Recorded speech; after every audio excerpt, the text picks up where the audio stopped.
So a client of mine once said to me, if I got as excited about gelato as my mom does, I would never cure famine. So what the heck was he talking about? Well, we were having a conversation about being an ENFP, about some of the traits which sometimes relate to ADHD and that, but essentially our need for excitement and novelty and to do big things. And sometimes these can feel like a curse, right? Like, why can't I just be happy at this normal job and hanging out and, playing whatever, basketball on Saturday mornings and this kind of stuff. And sometimes we can be happy. I mean, other people, not me, but some ENFPs can be happy with this kind of thing. So is this a curse or is it a gift? And of course, if you know this channel, by the way, my name is Dan. I'm the author of the ENFP Calling. I'm an ENFP.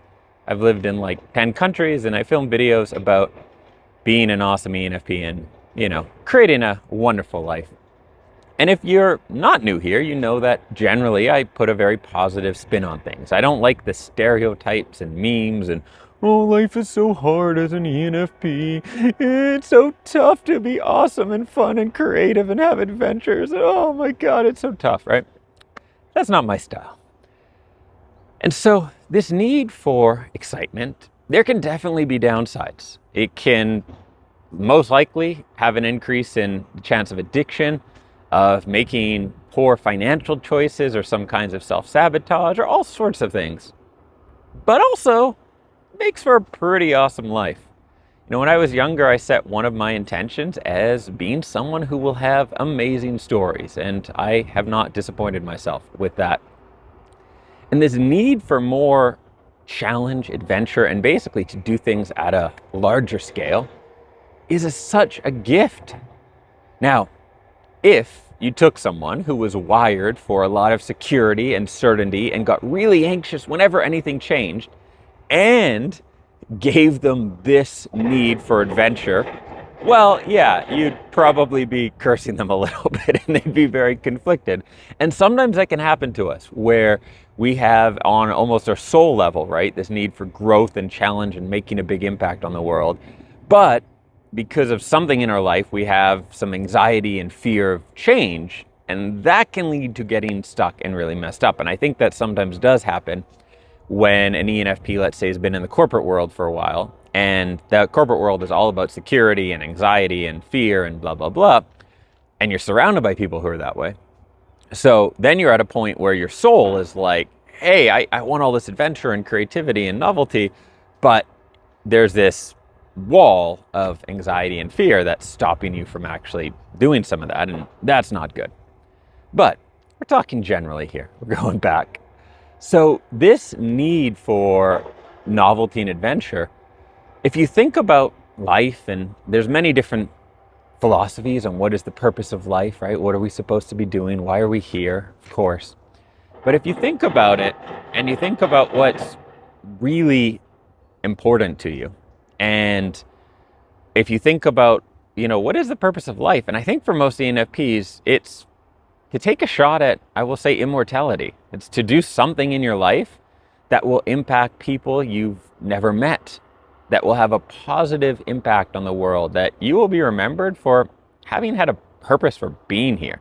It won't be like, hey, Chris in accounting died. Chris, he was which one was Chris? Whatever, we've got a new one. His name's Michael. He's doing the same thing. It's just, we switched them in. They had to adjust the height of the desk, but otherwise, job's continuing. Probably that's not your ideal outcome for your life, right? And so think of this need as a compass, as something that guides you, right?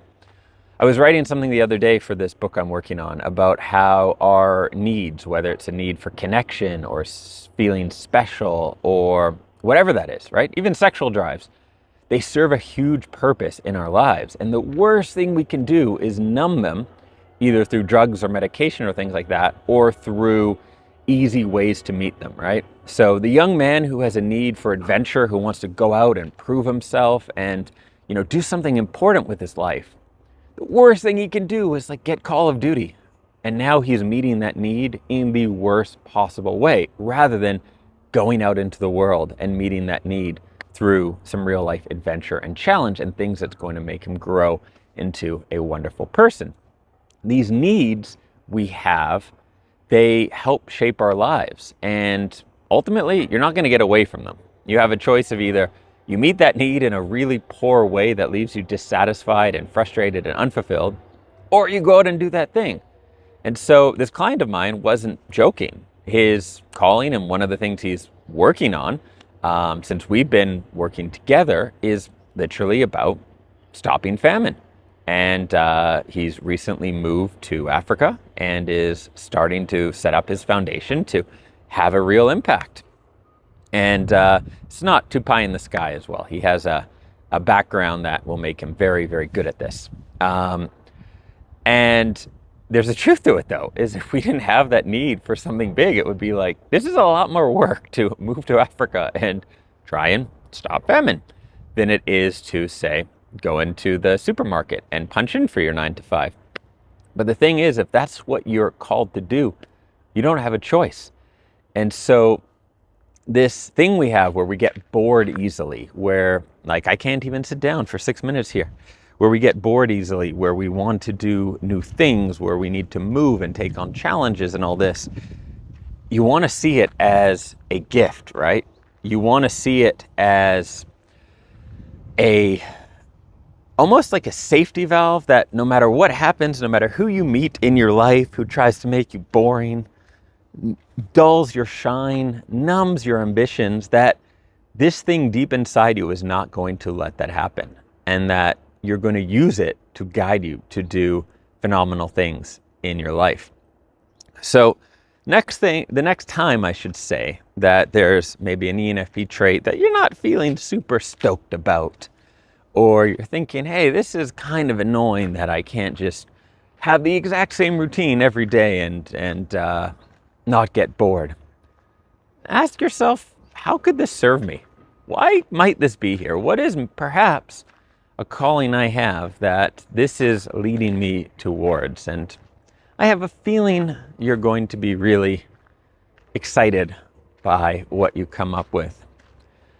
My name is Dan, this is Dreams Around the World, and if you are an ENFP, you can go to my website. There'll be a card that pops up here, dreamsaroundtheworld.com/ENFP training, and get a free email training that I do.